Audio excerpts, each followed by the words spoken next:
So this is going to be my review for Baby Driver. Just came out about 2 weeks ago. I went and saw it the opening weekend with a friend. I was really excited to see this. It's Edgar Wright's new movie, so he's the writer-director. He of course made, it is only his fifth movie. He's made movies like Shaun of the Dead, Hot Fuzz, Scott Pilgrim vs. the World, and World's End. So, I mean, he has a really, really good track record.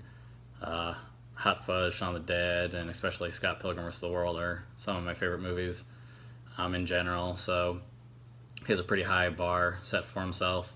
This looked really interesting though. So it's based around, basically, it's kind of a heist movie. And our main character is Baby. That's where the name of the title comes from. He's played by an actor, Ansel Elgort. I don't think I've seen him in anything. I know he was in like the movie The Fault in Our Stars. It's about teenagers with cancer, and I think he might be in some of the Divergent movies. I'm not sure, but he's our main character. He was like in an accident when he was little, and ever since then he's had a ringing in his ears. I think it's called tinnitus.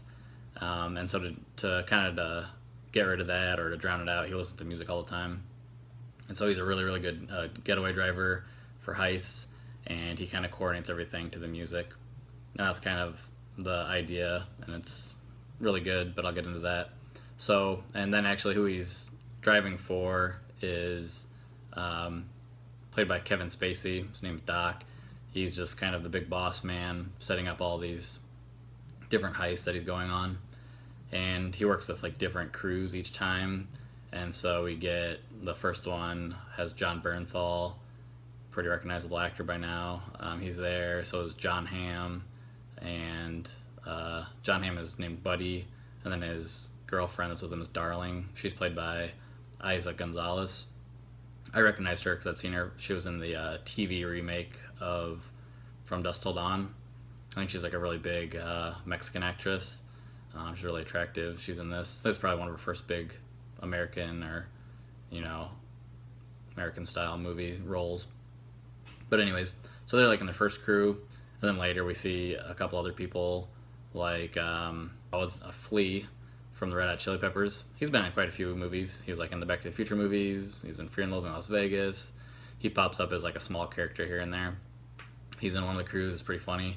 And it's also kind of like probably not coincidence, because he's a musician and this movie has a lot to do with music. And then with that crew on that different job, there's also Jamie Foxx is in that group, and he plays Bats, and he becomes a pretty big part of the role. What's going to happen? So, kind of while this is going, we learn that Baby's pretty much just trying to pay off a debt to Doc, and then when he's going through these couple jobs, he meets a girl, Deborah, played by Lily James, which I don't think I've seen her in anything, but she's getting pretty popular. She's really attractive. She's like a waitress that he meets at a diner. They spring up a romance, and then one thing leads to another. I won't get into the whole plot. You can probably figure out what happens, or just watch the trailer. But anyways, just kind of getting into things I liked, things I didn't like, maybe some of the plot and everything.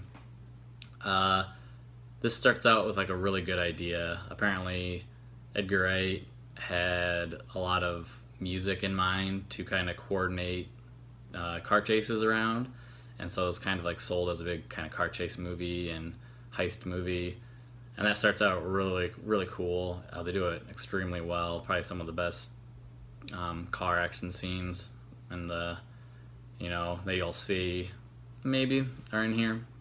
The first one is really good. There's like two that are just really, really well done, coordinated to Baby's music. He has like iPods for different moods that he's in, different jobs. He sets them all up. Those are done really well. And then even when he's out of the car, he's kind of like walking, listening to music, and you see things visually on the street that actually are like the lyrics written in graffiti on the walls. It's really cool. It's funny, and it's just feels like an Edgar Wright movie. He did like something amazing with Scott Pilgrim vs. the World, the way he kind of reimagined like a video game being played like in a movie at the same time. He did that like extremely well. And then it was really disappointing, I think, for a lot of people that he didn't go through with making Ant-Man. He was originally he'd written the screenplay for and was starting to direct Ant-Man, and then started having creative differences with the studio, Marvel, of course, because they need to control everything.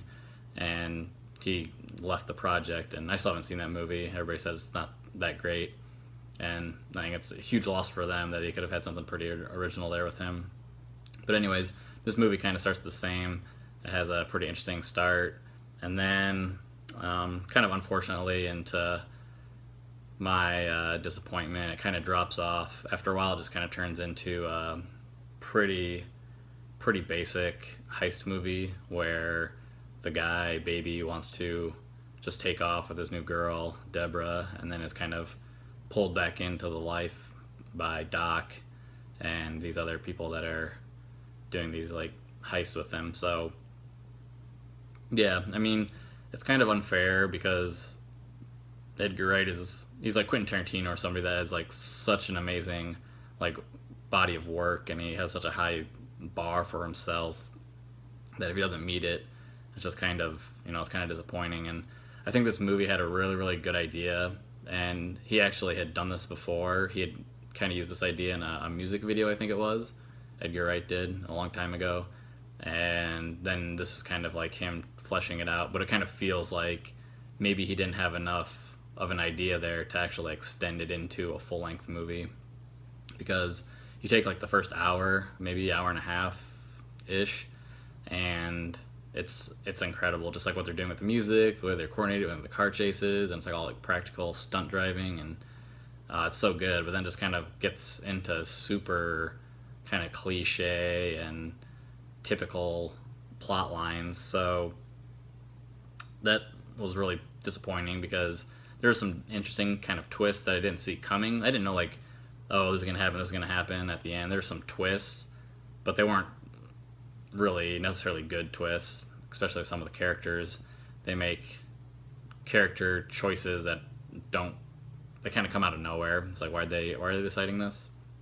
It's a little convoluted. So yeah, I think that's probably my biggest criticism, that I think he had a great idea that he just couldn't flesh out into a fully movie. Just couldn't wrap it all up in a nice bow. It does have great music, and it's really like kind of deep cuts, which is nice to see because I recognize some of them, but I think this will help kind of get other people to listen to the music more and be like, oh, who's that? That was a really good song. Who's that? It's kind of, I think it's deep cuts of either well-known musicians or lesser-known musicians. So the music's really good. But even that, like the music kind of drops off, as well as the car chases. There's two really good ones at the beginning, and there's not that many towards the end, which is kind of like a weird thing. Their whole idea just kind of slowly goes away and turns into something else. So that's kind of disappointing. Some people like Jamie Foxx's portrayal of Bats. He's just like this super violent, kind of mean criminal, but I don't know. I guess there's one in each group. John Barenthal's that kind of guy in the first group that he's with. They're always questioning why Baby's there and if he's good enough and stuff like that. But I don't know. I didn't think Bats was that great of a character. Maybe on a second watch, I'll maybe appreciate it a little bit more. That being said, I'm going to give this a 3.75 out of 5. So it's not, a horrible rating, but it's definitely the bottom 2 of his 5 movies for Edgar Wright. The only one I have rated a little bit lower was At World's End. I only gave that like a 3.25. That was like his first big step down. And I watched that a second time. I still didn't think it was that great on a second watch. I think he is an amazing filmmaker though, so I might have to give that a third watch and might appreciate it a little bit more. But I don't know. So yeah, unfortunately, I'm kind of seeing a decline in results with Edgar Wright. His last 2 movies aren't as good as his first 3 were so great. But yeah, I mean, give it a watch for yourself. You can make the decision. If you're a fan of his, I'm sure you'll see it anyway, or you already have, because he has a pretty devoted fan base. Other movies that I thought of too, like I was saying, it's kind of cliche or gets into stuff that we've already seen. It's very similar to Drive, especially at the beginning, and then like with the music stuff, it's very similar to Guardians of the Galaxy. it kind of has a similar plot point there with kind of some tapes that he makes and stuff like that. So I think that's a good way to put them together. If you think of Drive mixed with Guardians of the Galaxy a little bit, and I don't know, I can't think of a movie off the top of my head where the guy is just trying to get out of town with his girl, but that's a lot of criminal movies.